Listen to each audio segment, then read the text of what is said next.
Good morning. We want to welcome you, and let me take the mask off. We're all being very careful here. This is the first time most of us have been in the office of Envision Utah now for months and months and months. So welcome to our 2020 Common Goods Awards, two of them today. We're so grateful that you are here with us. Now, normally, of course, we'd all be together where we could mingle and network and get to know each other a little bit better. But we've obviously decided to host online, and we so appreciate perhaps some of the extra hoops you've jumped through to be able to join us today. I'm Doug Wright. I'm the chair of Envision Utah and honored to be here today. If this is your first time to be at this event, we welcome you. And if you bought a DoorDash a ticket, and you got the DoorDash code, well, hopefully you'll be enjoying your meal very soon, if not right now. So this is truly unique. The Envision Utah team worked very, very hard to figure out how we could have a lunch together, how we could have this event. And we certainly didn't want to let something this important just go by the wayside, because at this time we honor some truly amazing people and organizations who are doing great things to make sure that our great state, Utah, has the opportunity to grow, and it's a place where we can live and know one another and plan for the future and take care of our friends and our neighbors. And also, this is a chance for us all to examine some of the critical issues and ideas that have a big impact on the state. And today's honorees, we are very pleased that Comunidades Unidas and USU Extension. We're thrilled later on in our program to have Dr. Nathaniel Hendren as our keynote speaker. Boy, we're all looking forward to his comments. It doesn't need to be said, it's been interesting in everything from the political environment to commercials that we are hearing right now, all of the ways that people try to refer to the rather unique and interesting year that we've had. But it's been tough. I mean, even for businesses that are doing very well, organizations that are doing very well, states and communities that are doing very well, it's been tough. That's probably the best descriptor that we have. And we wrestled long and hard over which of the many, many people and the many organizations in our great state we ought to honor. And we had some great discussions here at Envision Utah regarding this, and we're delighted to honor the two organizations I've already mentioned, who not only do great work, but who were also able to adapt and provide wonderful services to help people stay safe, fed, and healthy during the pandemic. I wanted to mention one other thing, that when we first began discussing who our awardees would be, it was proposed that we honor healthcare workers, frontline workers, and the many others in health departments, schools, and government who have worked so tirelessly to help Utahns weather this tough storm. And while it certainly would be difficult to give each and every one an award, and even some individual organizations an award, we certainly this year want to recognize them and extend our deepest gratitude and appreciation for their work and their sacrifices, and in many cases, the risk that they have taken on all of our behalf. We also, before we get rolling on this, we want to take a minute here at the beginning of our event to thank our event sponsors, and thanks to Zions Bank, who generously sponsored today's speaker. We also want to thank Rocky Mountain Power, Daybreak Communities, Dominion Energy, the Larry H. and Gail Miller Foundation, AARP of Utah, CW Urban, and Cowboy Partners. A big thanks and a huge thank you to everyone who is actively engaged in helping with and sponsoring this event today.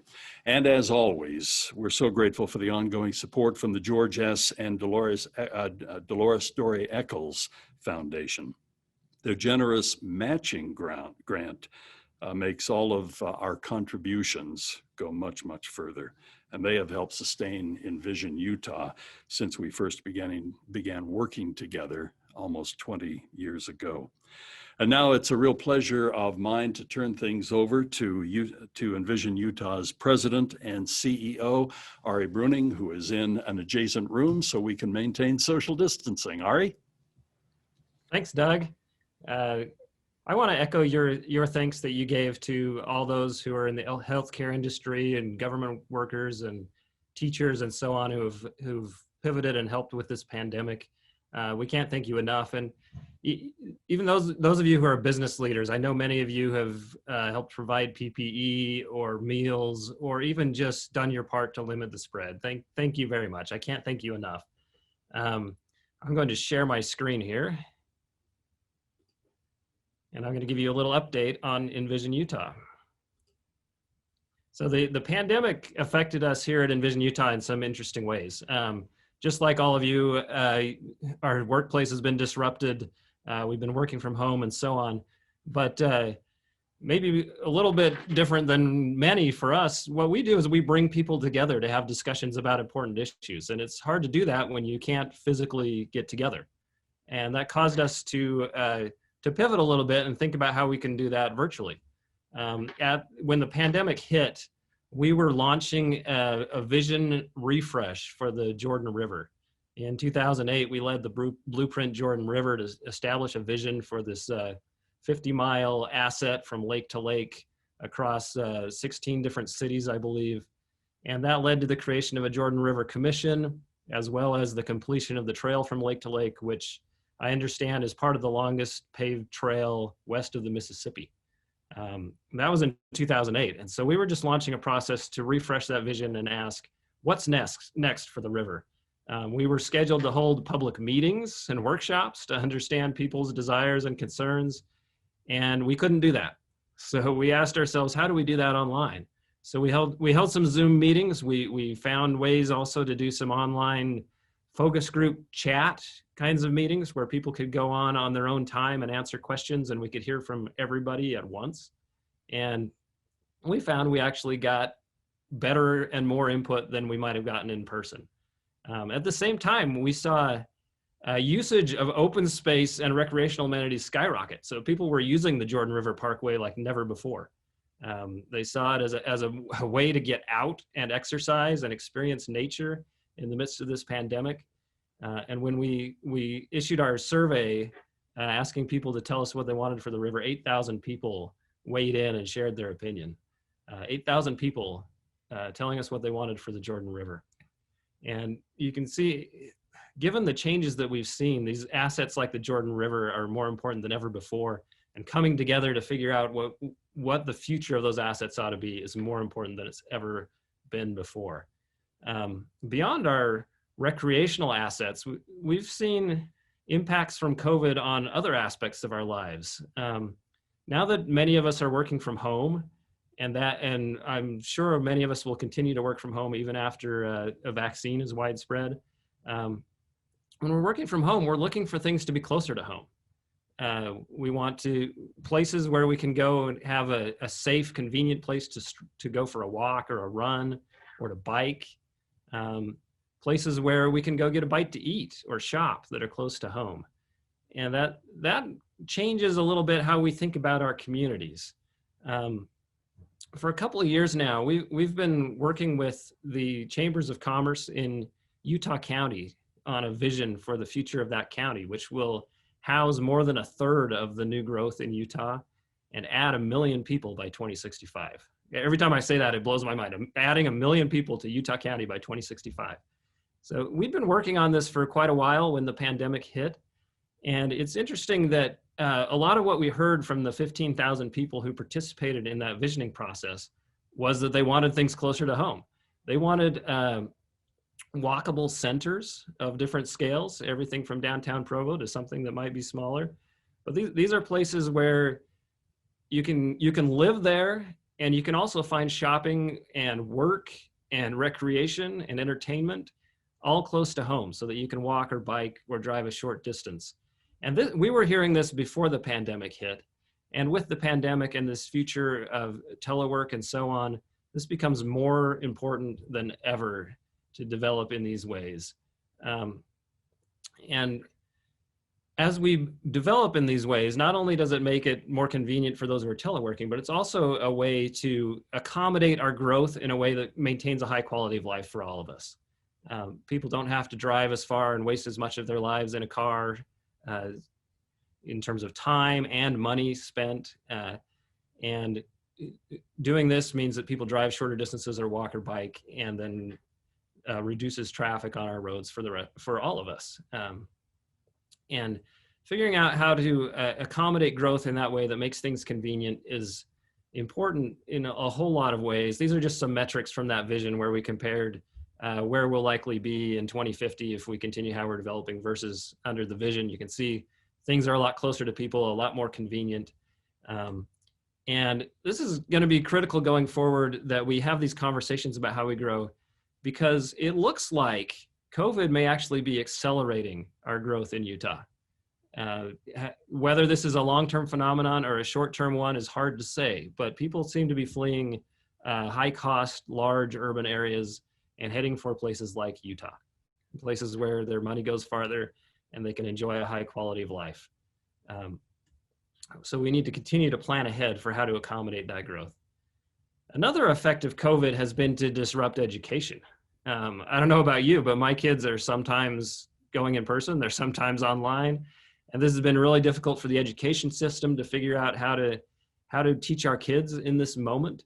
And it's been more important than ever now to attract and support world-class teachers who can navigate these kinds of challenges. Last year, we brought together a group of important stakeholders to think about our teacher shortage and how we can recruit and retain incredible teachers for our children and overcome our teacher shortage. After the pandemic hit, we pulled out this vision and looked at it again, and we couldn't find a single thing in that vision that wasn't more important now than it was when the vision was released. COVID has been the worst disaster I've experienced in my lifetime, but I'm sure it won't be the last disaster we'll face in Utah. For those of you who participated in our spring breakfast last year, we heard a lot about what a 7.0 earthquake could do to the Wasatch Front, including as many people dying as died in Hurricanes Maria or Katrina. A majority of our population on the Wasatch Front potentially without water and sewer for more than 3 months. So it's important to prepare now to reduce those impacts so that we can be resilient when the next disaster comes. So that's why we've started bringing people together to figure out where the gaps might be in our disaster resilience and how we can improve and be ready for what happens next. So you may have noticed a theme running through my remarks here, and that's that the kind of work Envision Utah does is more important than ever in these trying times. More than ever before, we need to sit down at the same table, even if it's a virtual table, and come to consensus about the kind of place we want to leave for our children and grandchildren and decide together how to get there. This process involves identifying our common values, coming together as stakeholders, seeking public input, analyzing different scenarios or options, and landing on a vision. And then because we all go through the journey together of creating that vision, that we then all go forth and do. So I want to give you one example of how that works. Sometimes the visioning work we do takes time to yield results. We're looking long into the future. And typically we're not the ones doing the implementing, other people do that. So it's really hard for us sometimes to take credits for tremendous things that happen, but I'm going to do that for a moment. The original Envision Utah vision, released in 1999, was known as the Quality Growth Strategy that involved 20,000 Utahns and coming up with a vision for the Wasatch Front and back. And the vision looked at the year 2020. And since it's the year 2020, we wanted to do an analysis of how we're doing at implementing that vision. What's happened? And I want to share with you some results of that analysis. The first thing to look at here is that even though the population projections for 2020 were almost exactly right, we've developed about half as much land as was projected at the time. And we've developed at about the same rate as the quality growth strategy called for. So that means that we have a lot of land that's still farmland and hasn't been converted into homes or businesses. It also means that we're spending less money on infrastructure because our roads and pipes don't have to stretch as far. And this has all happened because the market has pivoted this direction and regulation has allowed it to happen. It also means that we're using less water today than we were in 1999. We have smaller lots. We have more townhomes and apartments that use less water.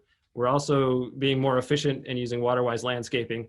And we are exceeding the quality growth strategy goals for cutting our water use.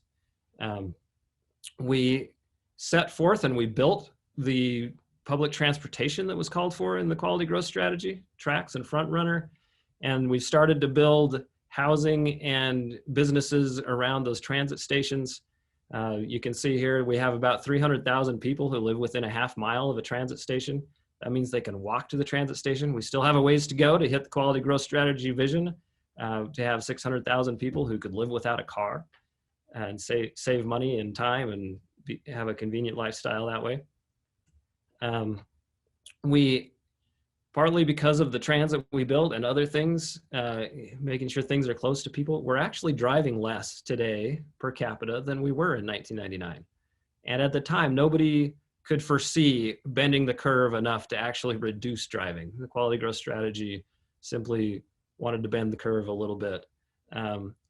This is good news for all of us. That means we're spending less of our lives in a car. We're spending less of our money on those cars. We're spending less money on infrastructure to accommodate the cars, and we're polluting less.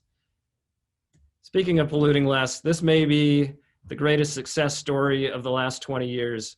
So we've cut our total emissions in half. And that's even as we've added 1 million people on the Wasatch Front and back. Now, some of that's because of the transit we build and the fact that we're driving less. A lot of it is because we are driving cleaner cars. And so I want to encourage you, the next time you buy a car, look at the smog rating on the window sticker and buy one with the highest smog rating that you can find that meets your needs. That may be the single thing you can do that will reduce your emissions more than anything else.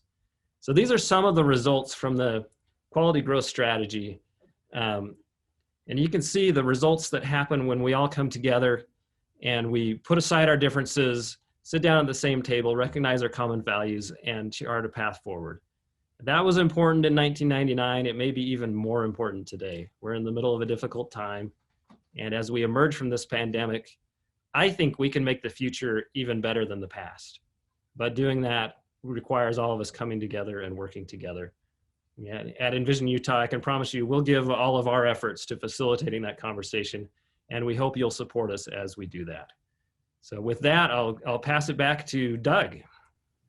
Thank you, Ari. Thank you for that update. Some fascinating information there. It's been interesting to watch those studies unfold and to see the results of what we've been doing as a collective community in a great, great state. We're here, of course, today to honor some great organizations whose work really does indeed serve the common good for all of us here in this great state. I've had the chance to learn a little bit more over the last little while about these great organizations and groups, and the scope and the reach of their efforts truly is impressive, directly and indirectly, and they have benefited countless Utahns. And these outstanding organizations embody what makes this great state of ours such an amazing place to live and work and recreate. And the great thing about Utah is we don't just sit back. When there's a problem, we don't just watch the struggle. We don't watch our neighbors who are hurting. We reach out, we do something, we work together, and we plan together. And of course, we care together. And that's what these awards are all about. And we're delighted that the county mayor, Salt Lake County, Jenny Wilson, could join us today. And she is going to introduce us, and I'm sure have a few comments about our awardees today. And Jenny, I'd like to turn it over to you, Mayor. Well, thank you. It's so good to see you, and hello to those of you participating today. And I think this is important that we take the time, that we reflect. It's not easy to do it as we used to, but that we take the time to recognize some champions in our community, especially given the challenge of 2020. Each of us has had to reach. We've had to reach within our families. We've had to reach within our community. We've had to reach within our companies and our associations and our day jobs to do things differently and just to get through, as was mentioned by Doug, this historic year, this challenging year.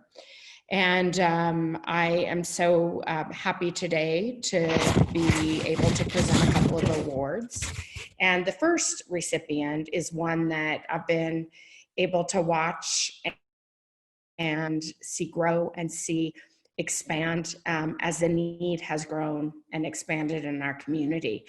And I am honored to present the 2020's first Common Goods Award to an organization that has had an immeasurable impact in our community for 20 years. And this award goes to Comunidades, Unidas. And pardon my Spanish, it's not very good, but Communities United in English. And this organization truly embodies Utah's spirit of community and exemplifies the ideals behind the Common Good Awards. Bringing neighbors together, empowering individuals and families through education, advocacy, support, resources to our Latinx population, our Hispanic population. And I'll tell you, it's been a tough year. While only 14% of our state's population is Hispanic or Latinx, residents who have tested positive for COVID have made up a full 25% of our cases. We did see that percentage decline after some interventions by many partners, and we are there along with others supporting the work in this area. So this award to Comunidades Unidas is heartfelt, and I am incredibly pleased to be the one that gets to offer it. And I'm going to ask that we go now to a short video, and then we'll turn it over to Myra Cedino, Executive Director, to accept the award.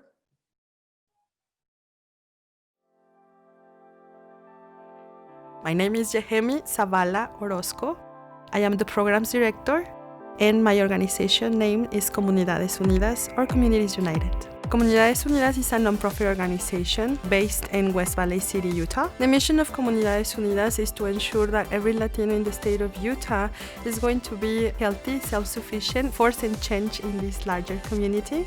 We started 21 years ago based on a need. Our community members in the city of Meadville were worried about the health care of their children. They were worried about their security, and they were worried about access to different services that they didn't have, because they didn't speak the language, English. And so this group of amazing promotoras, or now called community health workers, they started this group or this organization because they saw the need in our community. Mi nombre es Adriana Pineda y soy promotora de Comunidades Unidas. Los promotores de Comunidades Unidas se preparan, toman entrenamientos, se actualizan y sobre todo esa preparación no solamente es de conocimiento, también es una preparación como humanidad, porque sabemos que tenemos grandes habilidades y que somos muy unidos y tenemos esa facilidad de ayudar. Entonces, cuando hay alguien en necesidad, por naturaleza ayudamos, por naturaleza estamos ahí. Entonces, los promotores en Comunidades Unidas no solo se preparan, sino también tratamos de ser mejores seres humanos. We have 3 initiatives specifically, which is community impact, a community education, and community engagement and organizing. So we have, from worker safety, information and education, to nutrition and healthcare access. Right now, we are specifying this year specifically to COVID. We received a grant from the governor's office to create messaging related to COVID prevention. And we were able to create a huge campaign called Familias contra el Coronavirus, or Families Against Coronavirus. And we want to continue, ensuring that this messaging is culturally competent for our community members and they will understand it. The reason that it's important for us to exist is because we are culturally appropriate for our community members. As I mentioned, we are very specific in the work that we do, and we understand the experiences of an immigrant. Not every experience is the same. That's why it's very important, our organization, to make sure that we can access the services that we need. And we are fortunate enough to say that we are one of the few organizations in the entire state who provide the services to our communities in their language and culturally competent. My name is Aime Contreras. I am a community organizer and youth organizer from Comunidades Unidas. Our Voices is the name of the youth group. We provide a safe space where we talk about issues that are affecting our community. Sometimes it can be seen that youth are underestimated just because they're young, and it may seem that youth aren't really affected by certain issues. But just because we're young, we have this voice and we feel very proud to voice our opinions. But other than that, we can be a part of our community and help our community, such as volunteering. That's one thing we do. We provide volunteering opportunities and internships as well. It's important for me to be a part of Comunidades Unidas just because I'm fighting for the immigrant community. I'm fighting for my family, for those around me, because I know that there's a lot of things that are affecting my community, and I just want to be able to help them in whatever way possible. We want to be agents of change, which it means is just to make sure that we as immigrants in this state and this country can contribute to this country, and to ensure that we can also pass this amazing information to our communities and family.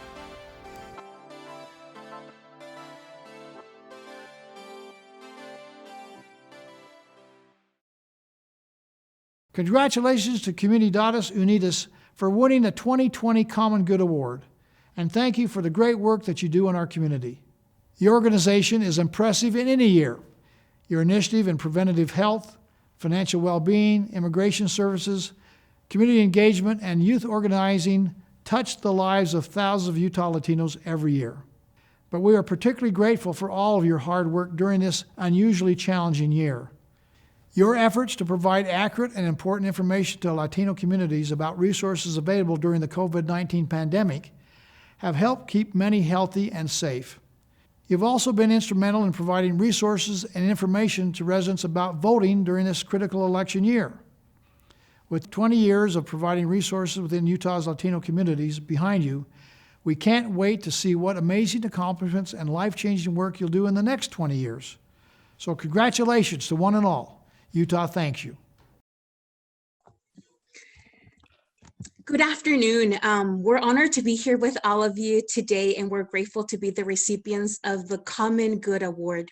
We want to express our gratitude to Envision Utah, our state leaders, partners, supporters, and community members. Muchísimas gracias.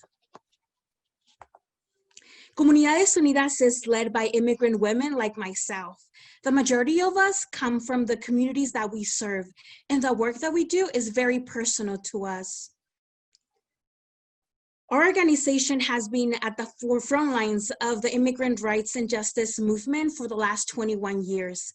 And 9 months ago, when the pandemic hit, we knew that we needed to be in the front lines, serving and advocating for low-income families, communities of colors, and and immigrant families. The work hasn't been easy, but we have led with courage, keeping our immigrant families at the heart and center of everything that we do. Colleagues and friends, we still have a lot of work to do. I want to invite you to continue to organize with us to create the structural changes necessary to advance low-income families and communities of color in our state. I want to leave you with one of my favorite quotes from John Lewis. If not us, then who? If not now, then when? Thank you. Well, congratulations. I can tell you, having been part of working with the community health workers through really my team that has partnered, the work that's been done on the ground is remarkable. So we're so grateful. And moving on, we have yet another award to present. And this award goes to Utah State University Extension. And I'll tell you, one of the surprises I received upon the early days of becoming mayor was a full briefing from the office in my own building with Utah State University Extension. And I was better educated on the scope, the depth, and the great work that USU Extension has done throughout the state, but quite a bit in our county.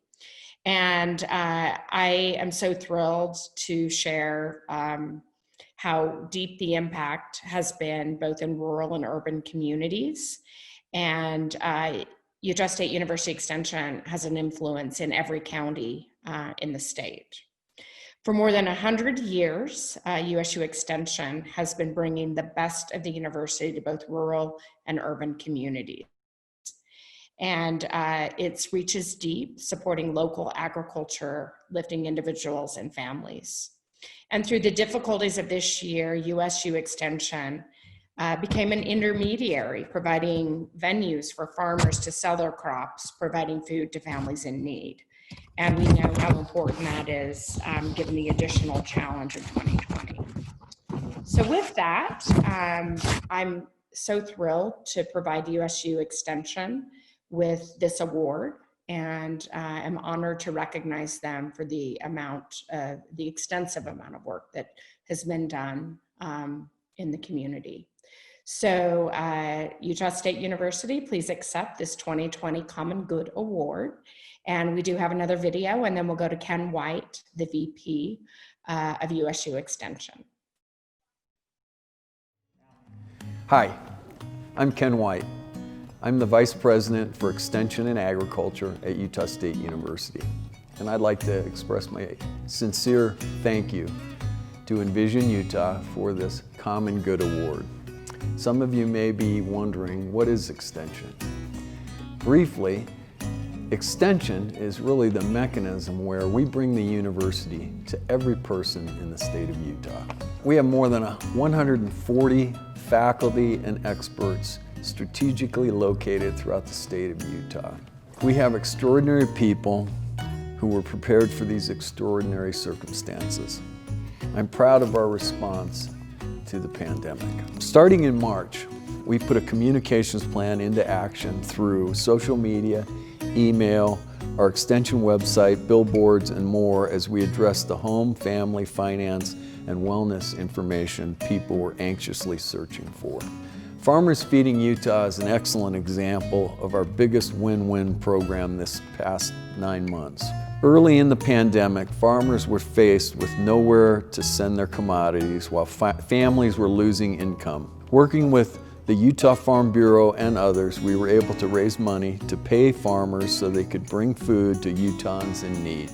The program was a miracle for farmers whose products were purchased and for families in need who received the donated food. More than 10,000 families were reached with 500,000 pounds of food purchased from farmers in Utah. The food giveaway events have taken place in the Navajo Nations, Northern Utah, West Salt Lake, Vernal, Utah, and Weber counties. The Extension Senior Pop-Up Farmers Market, a partnership with Salt Lake County Aging and Adult Services, also delivered more than 6,000 pounds of fresh produce to local seniors. In addition to our traditional education areas of financial security, food safety, emergency preparedness, agriculture, natural resources, and youth programs, Extension has added wellness education to address the opioid crisis and mental health issues in the state of Utah. Our Health Extension Advocacy Research and Extension Team, otherwise referred to as the HEART Team, has raised more than $5 million in national, state, and local grants to help protect and enrich the lives of Utahns throughout the state.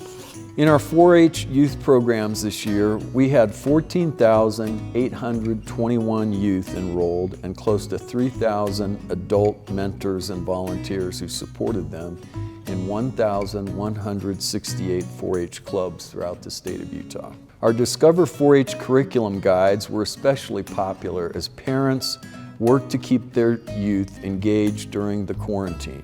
The 87 guides on our website received nearly 138,000 downloads from all 50 states and 43 foreign countries.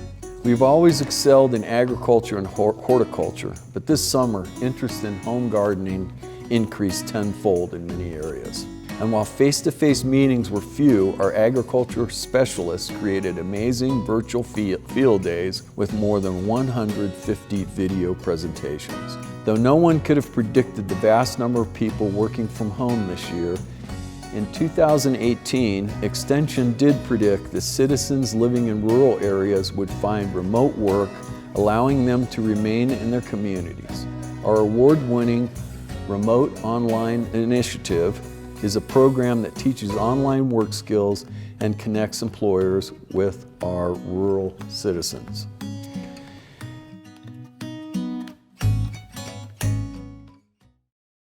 Congratulations, Utah State University Extension, for winning a 2020 Common Good Award. For over 100 years, your organization has been elevating Utahns and pushing our state forward through outreach and education. USU Extension's strategy of integrating teaching, research, and public services in order to respond to critical and emerging issues has produced invaluable research and unbiased information. USU Extension was quick to adapt to the challenges of 2020 while maintaining the integrity of their programs. Your programs, including Farmers Feeding Utah, Create Better Health, and Adult Mental Health Training, have touched the lives of thousands of Utahns throughout this year. In a time of strain and uncertainty, these programs have helped keep Utahns mentally and physically healthy. So congratulations again on your impressive accomplishments, and thank you for all of your extraordinary work. We are so grateful for everything that you do for our state.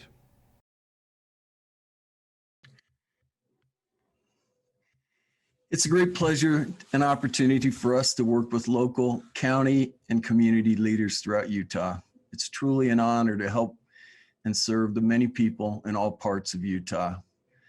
I express my gratitude to Envision Utah for this Common Good Award. I graciously accept this award on behalf of the many extension professionals we have working so hard throughout the state. With more than 140 faculty and experts located throughout Utah, I'm proud of our diverse programs that help improve the lives of individuals and families. I'm here to tell you, Extension is going to be here to serve the people of Utah virtually and in person, both now and well into the future. Thank you very much. Well, we are so grateful to have great organizations like these two in our community, and we are so proud at Envision Utah to be able to honor them today. And once again, congratulations to Comunidades Unidas, and then also to the USU Extension. We've come now to the point in our gathering today where we're going to have our keynote speaker. And Scott Anderson, who is the president and CEO of Zions Bank, and by the way, a member of Envision Utah's executive committee, he'll have the privilege of introducing our speaker, Nathaniel Hendren, today. Just before we do turn things over to Scott, I want to remind everybody at the end of the keynote address, we'll have a Q&A with our guest, and you can submit your questions right now to us if you'd like at any point during the address and even during the Q&A. You can use the Q&A feature that is available for you on Zoom, and then we'll collect the questions and ask as many as we can afterwards. And Scott, thank you so much. I'll let you introduce our special guest. Good. Well, thank you, Doug. And I want to add my congratulations to our two Common Good Award recipients. I want to thank you both for the great work you do to make Utah a better place to live and to work. I also want to thank Ari and the entire staff of Envision Utah for the remarkable job they're doing. As you saw in his report, this year, 2020, has been a great year despite the challenges of the pandemic. Now it's my privilege to introduce today's keynote speaker. I am personally very excited about Dr. Nathaniel Hendren's virtual visit to our event today. He's a professor of economics at Harvard University. He received the Presidential Early Career Award for Scientists and Engineers in 2019. He also is a founding co-director of Opportunity Insights, a nonpartisan research and policy institute that uses cutting-edge economic research to develop policies that can help families rise out of poverty. His work supports the idea of equitable growth and equality of opportunity, the idea that everyone should have a truly equal opportunity to prosper. He recognizes that economic inclusion is essential to creating these opportunities. His research looks into what is happening to the American dream and upward mobility in America. He looks at race and economic opportunity in the United States. He looks at how neighborhoods shape the children that grow up in them, how transportation and commuting can impact the equality of opportunity, how education can amplify the engine of income mobility, and the role of colleges and universities in intergenerational mobility. All of his research looks at how the markets provide opportunity, the implications of government intervention, and the role private and public sector partnerships play in bringing together people and organizations and ideas and money and muscle to take action to ensure equality of opportunity. The questions that Dr. Hendren is asking are the questions we ought to be asking at this time. And his work is parallel with Envision Utah's belief that growth and how we grow matter. Thank you, Dr. Hendren, for being with us today. We look forward to your remarks. Wonderful. Thank you, Scott, for that incredibly gracious introduction. I want to thank Envision Utah, to the award winners, and to everybody who is joining here. I know these circumstances are tough for so many of us, and I want to thank you all for being here and for everything that you do. I'm going to go ahead and share some slides here that I'm going to discuss with all of you. And the title of my talk today is Expanding Economic Opportunity in Utah, Upward Mobility and Investments in Children.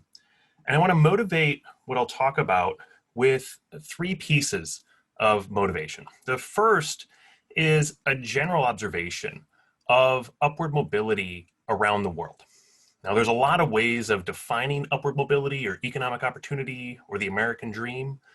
The way that I want to just think about it for right now is to ask you to think about the odds that a child born in the bottom 5th of the income distribution grows up to reach the top 5th of the income distribution.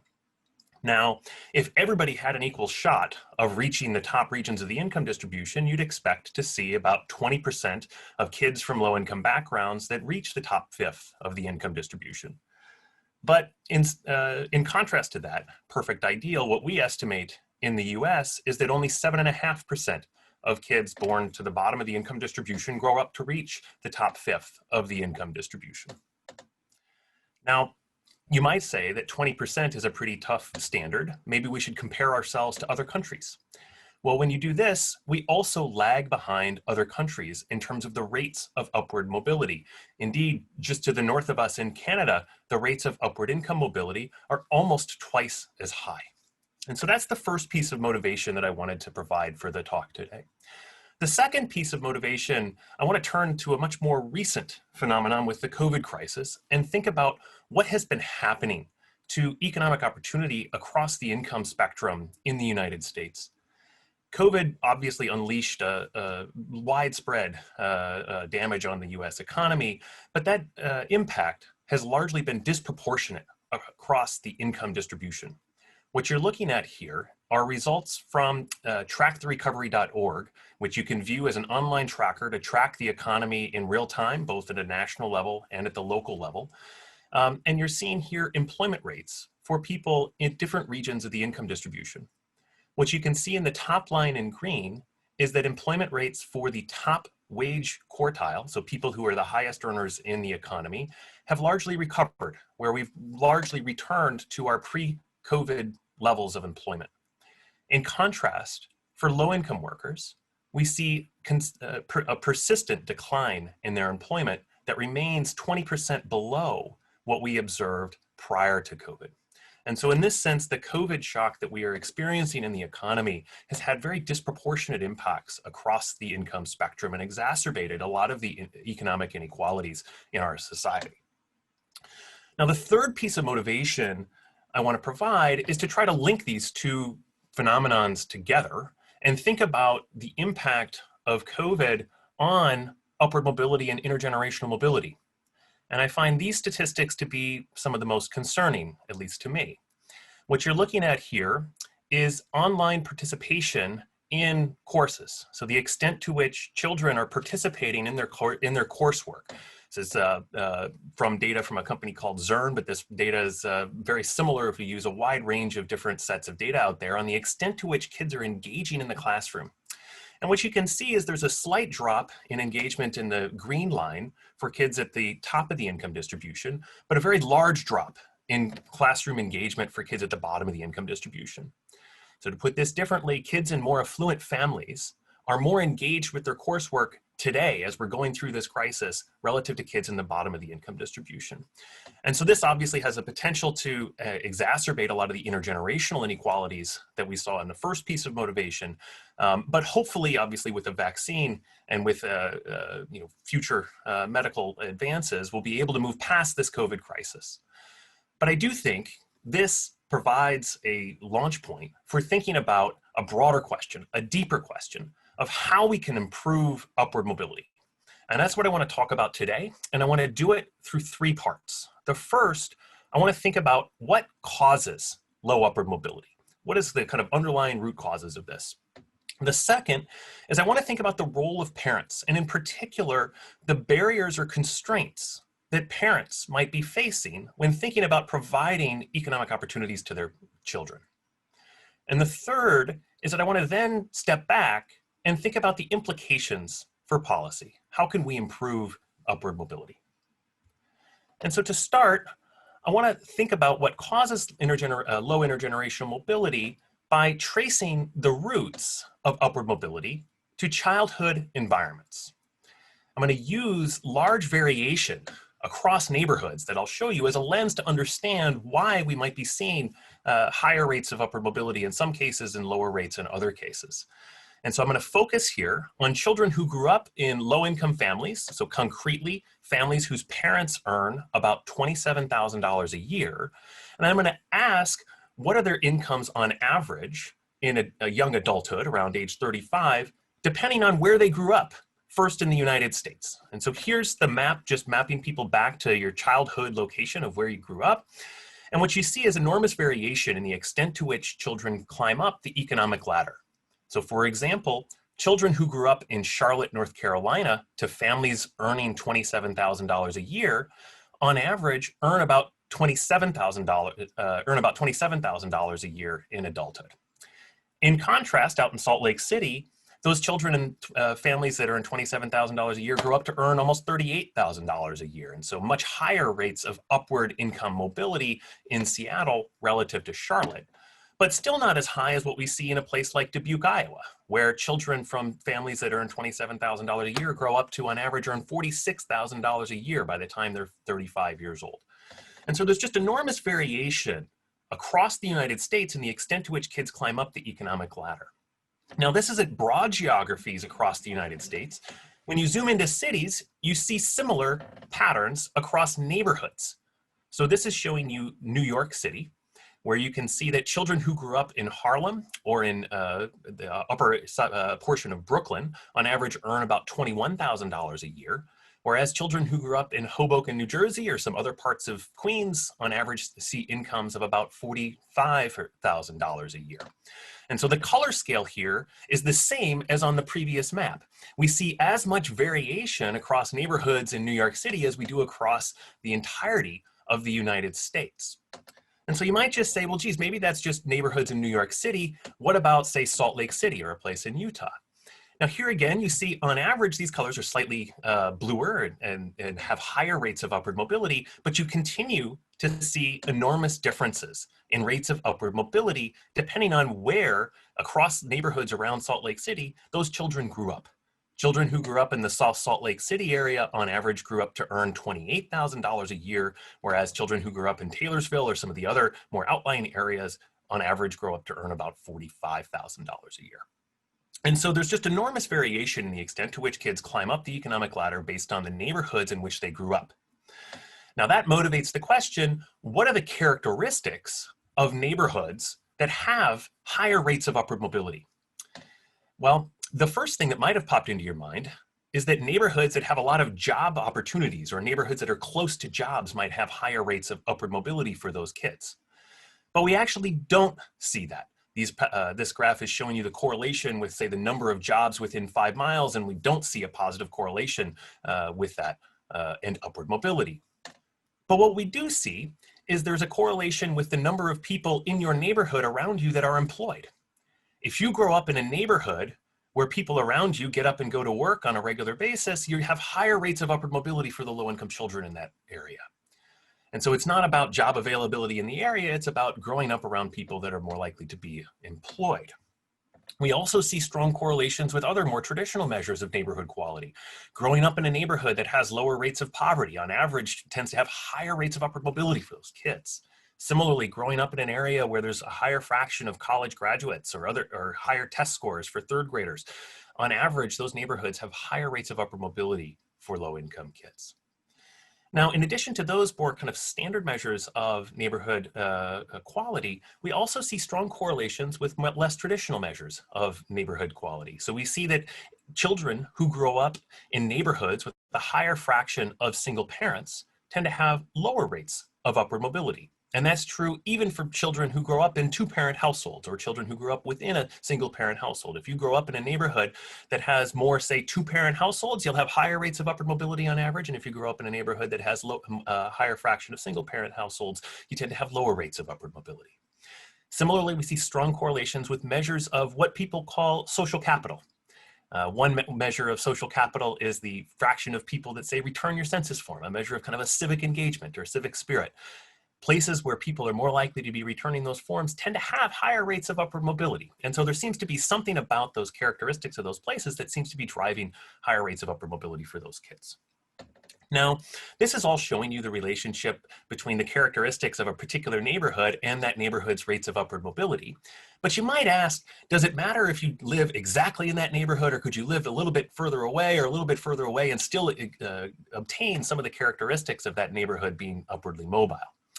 And so we can ask this by examining the relationship between upward mobility in your neighborhood and the poverty rates of that neighborhood and all of the surrounding neighborhoods as well. And what we see is that growing up in a neighborhood that has higher poverty rates is associated with lower outcomes for those kids.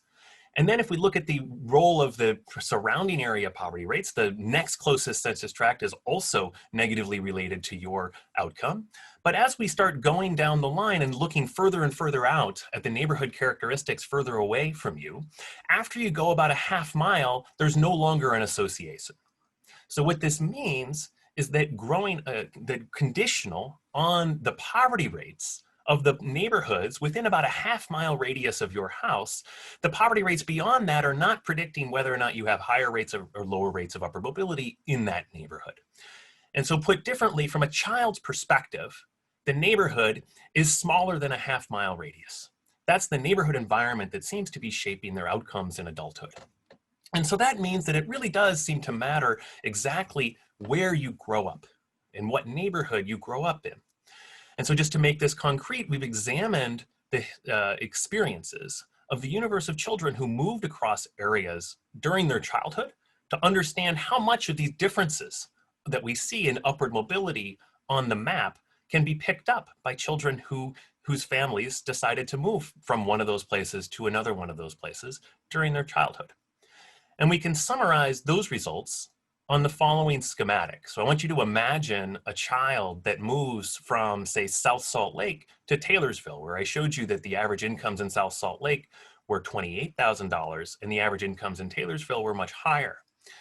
Well, what we can say based on our data is that on average, a child that moves at age 2 from South Salt Lake to Taylorsville will be able to pick up roughly 2/3 of this difference that we see on the map in terms of upward mobility. In other words, their incomes will not be $28,000 a year on average. Instead, they'll be $38,000 a year on average. Now, children who move later, we actually see smaller effects. So the later you move, you still pick up some of the effect up until about age 23, after which we don't see any effects.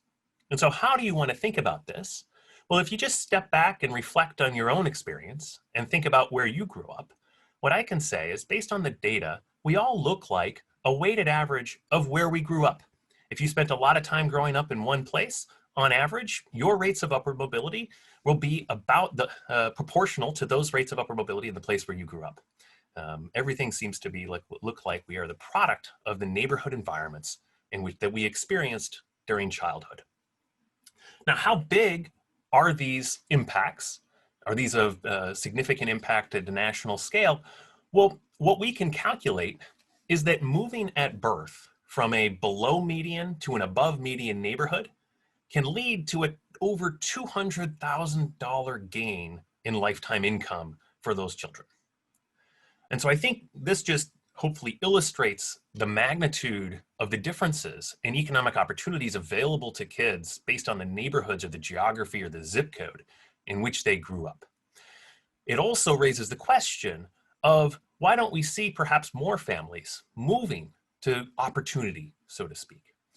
And so I want to move to that question, but before doing so, I want to return to the motivation and to the questions that I wanted to address today in the talk. And the first question is, what causes low upward mobility? Well, I don't have a perfect answer for that question, but what can we say? We can say that differences in upward mobility are largely driven by the childhood environments, the childhood experiences that these children have across different neighborhoods in the United States. And so I want to use that now as a lens to zoom into the question of what barriers do parents face when thinking about investing in their children. And I want to do this question by thinking about the particular case of housing vouchers. And I want to use this as a lens to help us understand what types of constraints families face. Now, housing vouchers provide families the ability to move to neighborhoods with greater opportunities for children and greater opportunities for themselves. Indeed, this was largely a justification and motivation for providing housing vouchers in the first place, and for often oft-used motivation for expanding housing vouchers. But when you look across the United States, the vast majority of low-income families with housing vouchers live in neighborhoods with low rates of upward mobility, even if they have this voucher that supposedly can help them access better neighborhoods. And so just to show you an illustration of this from Seattle, which is a place I'm going to show you an experimental results from here in a second, this is showing you the 25 most common locations of where voucher holders live in the Seattle neighborhoods. And you can see in green dots that they tend to concentrate in areas that have lower rates of upward mobility. Now, one natural explanation for this is that maybe the prices are higher in some of these other areas that have higher rates of upward mobility. And to some extent, that's true, but it's not enough to explain why people are not moving to those neighborhoods. This is showing you the relationship between the price of the neighborhood on the horizontal axis and the rates of upward mobility on the vertical axis. And what you can see is that there's a lot of voucher holders that are in neighborhoods like, say, Federal Way in the south side of Seattle that pay a rent that has similar opportunity characteristics if they were to, that has low rates of upward mobility, but they could pay the similar rent and move to a place like Woodinville and experience higher rates of upward mobility for their kids without paying significant additional increases in rent out of their own pocket. And so this then suggests that it has to be some other type of constraint that families are facing for why they're not moving to neighborhoods with more rates of upward mobility. And broadly, I think you can think of two classes of explanations that I'm going to try to distinguish here. The first class of explanations is one that economists would call preferences. Maybe families prefer neighborhoods that have lower rates of upward mobility, not because they have lower rates of upward mobility, but rather because they have other characteristics. Maybe they're closer to work. Maybe they have a proximity to family or other types of characteristics that people value. On the other hand, maybe the pattern of where voucher holders are using those vouchers is the result of barriers that those families face. Perhaps because they're unable to find housing because of lack of information, difficulty searching, or even discrimination on the part of landlords. And so to distinguish between these two classes of explanations, we conducted the Creating Moves to Opportunity experiment in Seattle. What we did was we randomized the provision of services to help families move to higher opportunity areas if they wanted to. Concretely, what we did is we paired families in Seattle that were part of the Housing Choice Voucher Program, so families who were going to get a voucher and that had a child living in their family. We paired them with rental brokers to help those families rent units in these higher opportunity areas. Just to walk you through what exactly we were doing, we provided customized search assistance, so the rental brokers would help them search for units, perhaps in those neighborhoods that had higher rates of upward mobility for their kids. The rental brokers would also reach out to landlords in higher opportunity areas to see if they would be willing to rent their place to somebody on the Housing Choice Voucher Program and help bring them into the program. And we also provided a small amount of short-term financial assistance to people who just needed to provide a security deposit or just needed to pay an application fee and things of that nature. On net, the program cost was about $2,600 per family in the program, which is a pretty substantial cost, kind of just thought of in the abstract, but it's only about 2% of the average voucher payments that the government makes for families in the voucher program over the average of 7 years that they're in the program. Now, the one thing I want to mention before I show you the results that I think is crucial is that we did not require families to take a unit in a particular area. They were able to use their voucher in any neighborhood throughout Seattle. We imposed no restrictions on this. We simply added the assistance of a rental broker to help them search the neighborhood that would be best suited for them and their family. And what we find with this experiment, just to walk you through, so we did it as a randomized controlled trial, so some people got these services and some people did not. For the people who did not get these services, we found that consistent with past experience, only about 14% of those families chose to live in neighborhoods that had high rates of upward mobility for their kids. In contrast, for those who received these services, more than half of them moved to neighborhoods with high rates of upward mobility, in the top third of the upward mobility distribution. And so we had a very large impact on the choice of where families decided to raise their kids, just by providing them with the assistance throughout the search process that they seemed to want and need. Now, where did families choose to move? Well, here, let me just show you where families in this experiment lived in Seattle. So in our control group that did not get these services, they're plotted here in red. And you can see they tend to be scattered in areas that tend to have lower rates of upward mobility here on the south sides of Seattle. And now I can overlay this with the families in our treatment group, and you can see that they're generally fairly scattered throughout neighborhoods that tend to be in neighborhoods with higher rates of upward mobility, demarked here in blue. And so we just see that families provided with this opportunity, this relaxation of the constraints and the reduction of the barriers that they face, tend to change where they choose to live and where they choose to raise their children. And so this obviously raises the question of why can such an experiment, such an intervention that's fairly small in the grand scheme of things, have such a big impact on where families are actually choosing to raise their children. And so we conducted a set of qualitative interviews with families in the study and identified 3 pieces of evidence on the mechanisms that are driving the results. The first is really that these brokers were providing a degree of emotional and psychological support for these families to navigate a very complex process. So for example, Jackie, as a pseudonym for a woman in the CMTO study, says, it was this whole flood of relief. It was this whole flood of, I don't know how I'm gonna do this, and I don't know how I'm gonna do this, isn't working. And yeah, it was just a supportive nature of having lots of conversations with my rental broker, Megan. And so this is a person who just helped this person get through a fairly complicated process that they were unfamiliar with. The second mechanism we identified is the ability of the rental brokers to coordinate with landlords. And so Leah highlighted this value. When you find a place, she said, I'll come with you and we'll help you fill out the application and I'll talk with the landlord. I'll help you do a lot of stuff that maybe sometimes is complicated. So Leah didn't want to talk with the landlords in the high opportunity areas herself. She was happy to have a rental broker with her to go do the talking for her, to help represent her when she's finding a place, to help navigate an unfamiliar process. The third piece of evidence that we found is the role of short-term financial assistance. a lot of families just need a few extra bucks to get over the hurdle.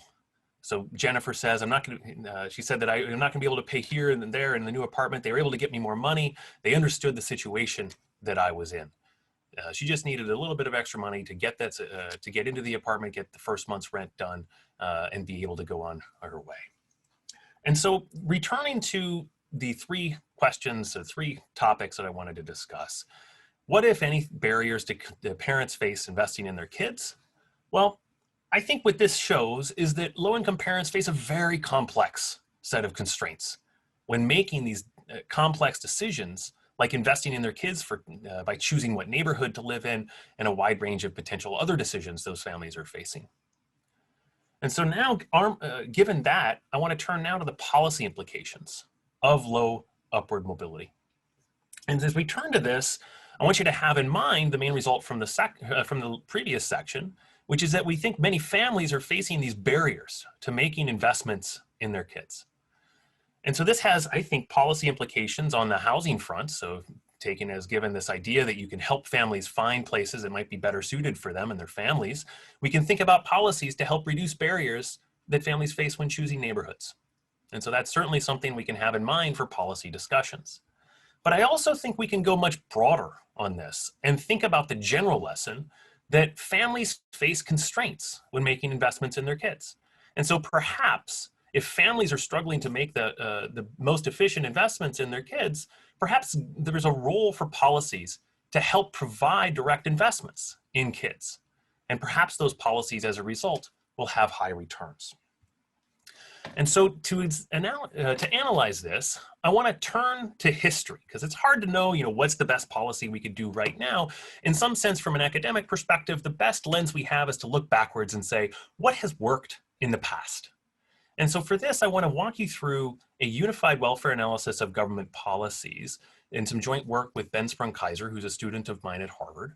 We conducted a welfare analysis of 133 historical policy changes in the United States over the past half century.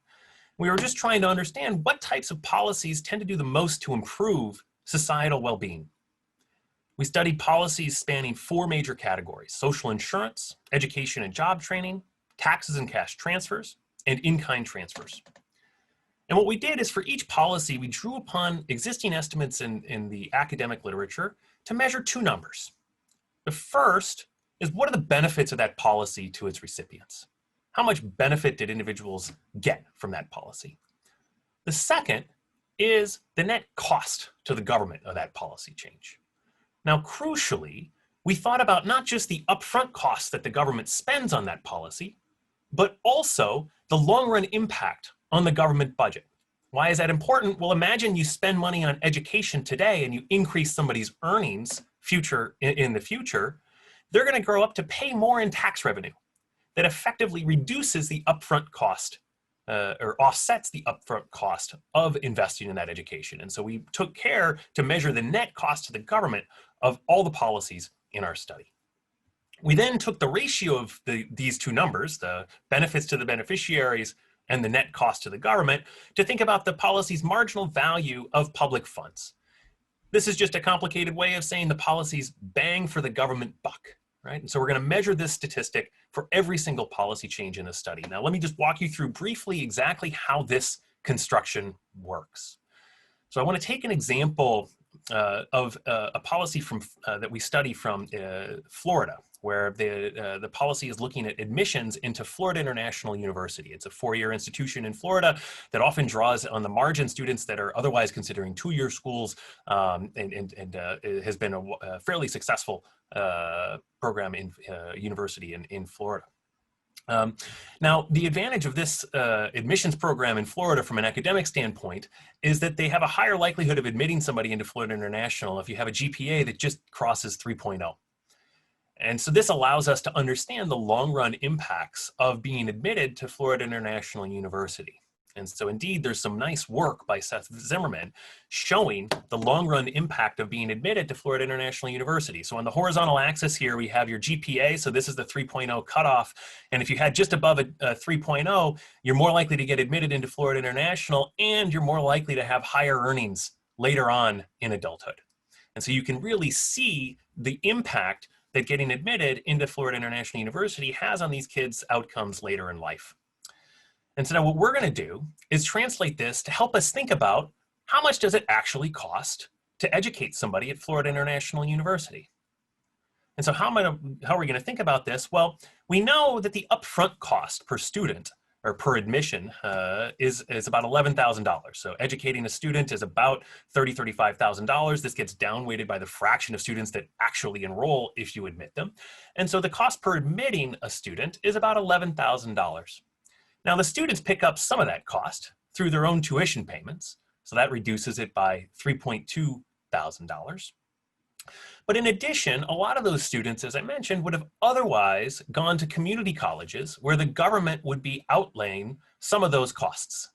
And so this actually offsets part of the government cost of admitting somebody into Florida International, is that you reduce spending at some of the community colleges. And that reduction is about $5,600, so that the net upfront government cost of this program is only $2,600.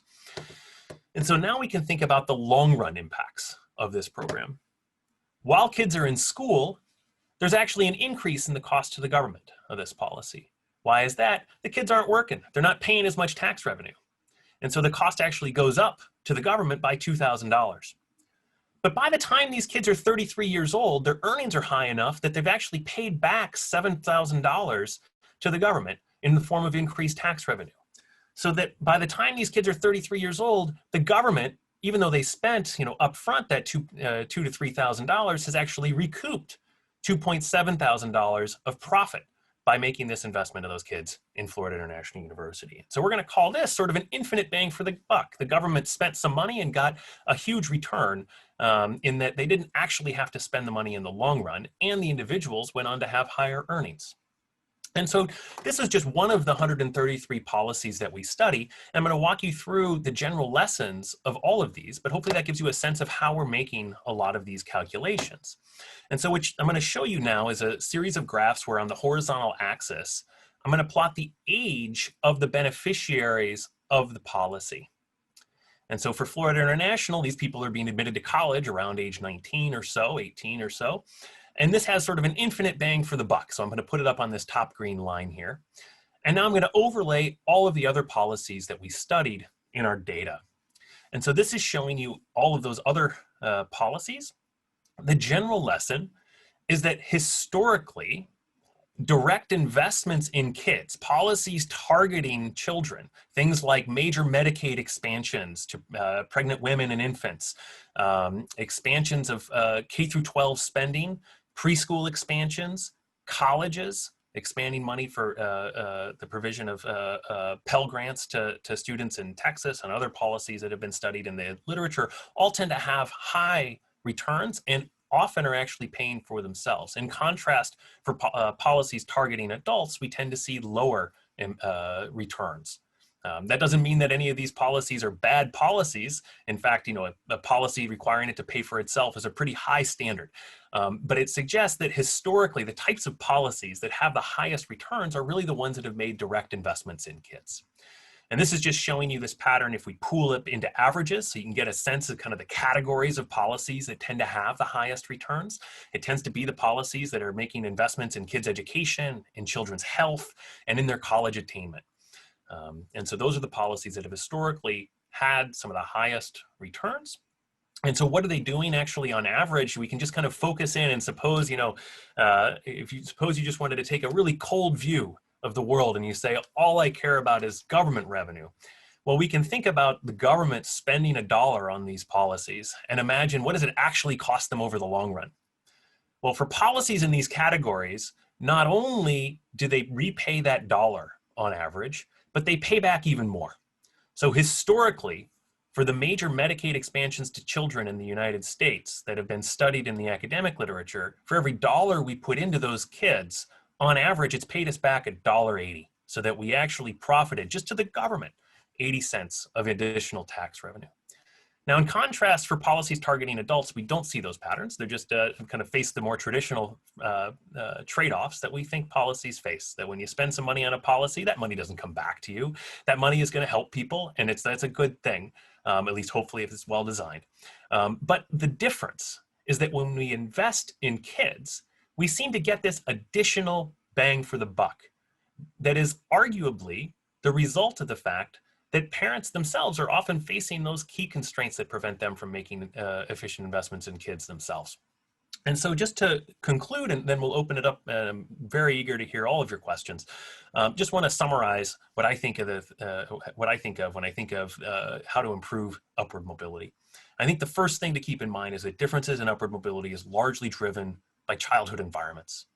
The second thing is that low-income parents face really complex and difficult constraints when thinking about investing in their children, especially for things like neighborhood choice. And historically, direct investments in low-income kids from a policy standpoint have really had the highest returns. And so those are the things I wanted to leave you with, and I'm eager to hear your thoughts, questions, concerns, and otherwise. But thanks again for the opportunity to be here, and I'll look forward to the discussion. Dr. Hendren, thank you so much for what you've shared with us today. And we have had quite a few questions that have come in, and I'll ask on behalf of those participating so we can move quickly. The first question is, what is the impact of historic decisions that have caused racial and economic segregation, things like redlining, restrictive covenants, restrictive zoning, and so forth? Wonderful, great question. And there is some really recent work that has been looking at this by Bosch, Mazunder, and some others that have actually documented. So I showed you some of those maps of differences in intergenerational mobility across the US. What you see is that those actually do line up with historical redlining maps to some extent. Neighborhoods that have been historically redlined tend to have today, even this many years later, have lower rates of upward mobility for those kids. And so you do see that pattern exactly as you might expect, that type of persistence. This question also, looking at your case model, how long did these families stay in the neighborhoods? Were they welcomed? Did the school community welcome them? And when the families move into a high-income area like Magnolia, did they then seed an interest by others from diverse communities to move there too? And would a saturation of diversity result in a less welcoming environment? Yeah, those are really important questions. Here's what I can say. Our study is just a year or two old. Those families are largely still in those neighborhoods. We have been able to see some that have stayed throughout the course of a full year, and then we can look at whether or not they decide to stay in that neighborhood. And what we see is that the vast majority of families choose to stay in the neighborhoods that they moved on that map that I was showing you. The second thing I can say is that is that we surveyed the families and asked them about their neighborhood satisfaction and just said, how satisfied are you with your neighborhood? And in fact, we found that the people who moved to those higher opportunity areas were more satisfied with their neighborhoods than the ones that didn't get access to those services to help them move. Now, what happens in those neighborhoods if we were to scale this up, and to what extent does fostering greater degrees of integration across our neighborhoods and dismantling some of the historical segregation we see in many of our cities, to what extent could that cause backlash in various neighborhoods, I think is an important question. And I don't have, given the variation in our data, don't have an answer to it, but I understand the point. Another question, how much improvement in upward mobility might we see if we loosened up zoning in community with high upward mobility so that a wider variety of housing types could be actually built in those communities? Yeah, I mean, I think this is very much related to the previous question, which I think if our analysis would suggest that at least for the children that you could bring in, it would provide them with expanded opportunities that are potentially not available to them right now. And so you would definitely have a positive impact on those kids. I think then all the questions that we're talking about here about kind of neighborhood dynamics and other things that could play out could come into play. But I think the first order point that's I think being raised here is that zoning is preventing or putting up a wall for a lot of families seeking to provide opportunities for their kids. This is an interesting question, has to do with transit. How much impact on upward mobility is there based on the amount of jobs you can access within a reasonable transit ride? Does that have more impact than the actual number of jobs in close proximity? Yeah, so good question here. We actually don't see very strong correlations at the neighborhood level with job availability. We do see at the kind of the broader commuting zone level, that areas that tend to have shorter commutes and better kind of more evenly distributed jobs tend to have kind of higher rates of upward mobility. So places that tend to have less segregation tend to have higher rates of upward mobility. But we don't see that the neighborhoods themselves that are close to jobs tend to have higher rates of upward mobility. Instead, it's more about kind of these more community-based measures of kind of social capital. It is true that it's correlated with are people in the neighborhood employed, but that's not as correlated with how far are they going to travel and things like that. Rather than moving people out of neighborhoods, this questioner poses, with low upward mobility, how can we improve upward mobility in existing neighborhoods? Good.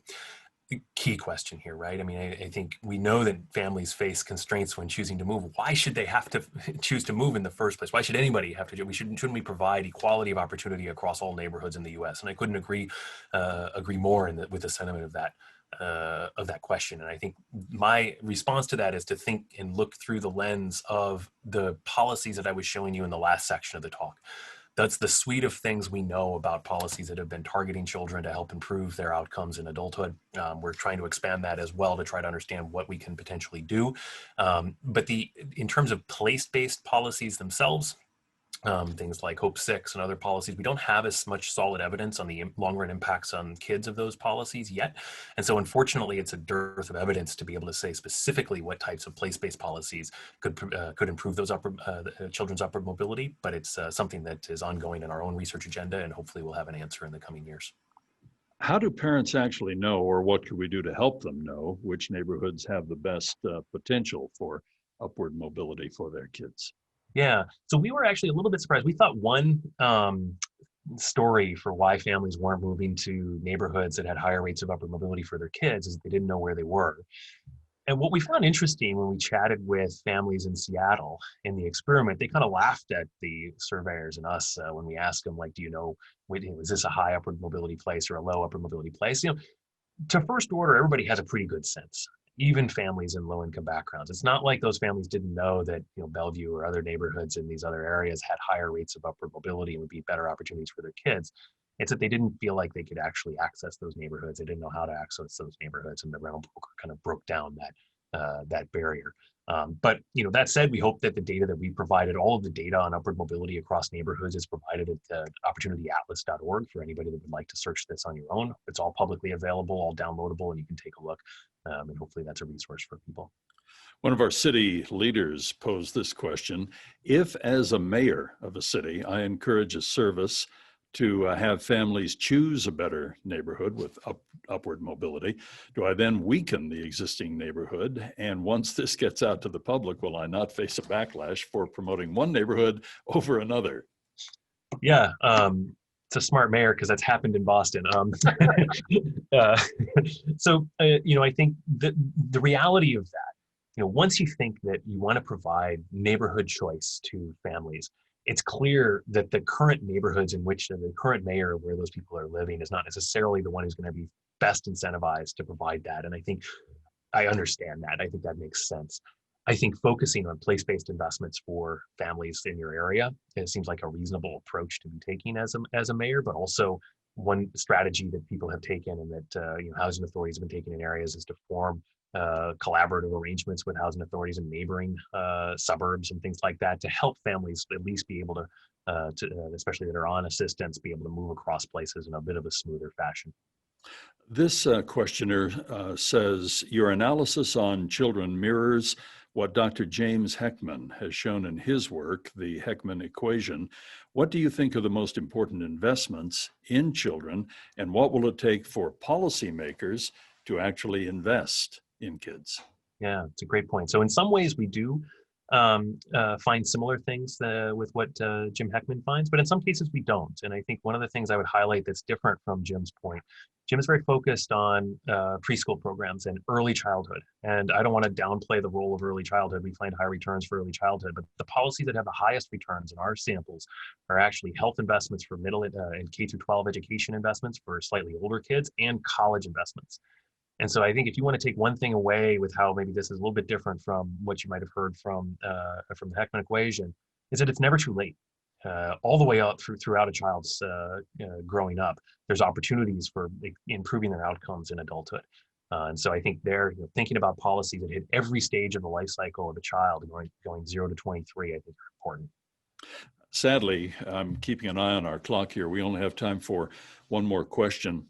So I apologize in advance for those that unfortunately we're leaving behind. But this final question: some neighborhoods have high interaction within the community. Some tend to foster isolation simply by design. How does interaction in the community factor into the mobility issue? Oh, that's a good question, and I don't have a good answer to that, and I'm sorry to end on that one, but I do think that's important. The closest thing I can tell you is that neighborhoods that tend to score higher on measures of social capital, that's the kind of the closest thing I can get to that. The neighborhoods that tend to be connected, and in particular, socioeconomically connected, where there's not a divide between rich and poor within your neighborhood, those neighborhoods tend to have higher rates of upward mobility. And so hopefully that's probably the best answer I can give you on that. But hopefully future work, I'll be able to tease that out even further. Dr. Hendren, this has been great. Thank you so much for sharing your expertise, your talents, and answering all of our questions today. Oh, thank you for having me, and thanks to everybody who joined. I really appreciate it. Boy, we did have some great questions. Thank you to all who participated there as well. If I could just take one moment and thank all of the people that have worked so hard to bring this virtual meeting today together for the Common Good Awards. It is just so important, and it is indeed challenging to try to keep some of our very, very important traditions and some of our very, very important outreaches still happening. And boy, I've watched firsthand how hard our staff here at Envision Utah has worked on this, to our donors, to those who have actually, helped to fund the event today. We just cannot thank you enough. Let me turn things over now to wrap things up for today. Teresa Foxley is going to join us for a moment. She is the CEO and president of the Economic Development Corporation of Utah and one of our vice chairs. So Teresa, I'll turn things over to you. Well, thank you so much, Doug, and thank you to everyone who joined us virtually today to celebrate these fabulous organizations and to participate in that discussion. As Doug said, it was different this year, but we were so grateful to be able to hold this event safely, despite the fact that we weren't all together under one roof. I would be remiss if I did not thank and congratulate our awardees as well, Comunidades, Unidas, and USU Extension. Thank you for all of your admirable hard work and the impact that you have made in our community.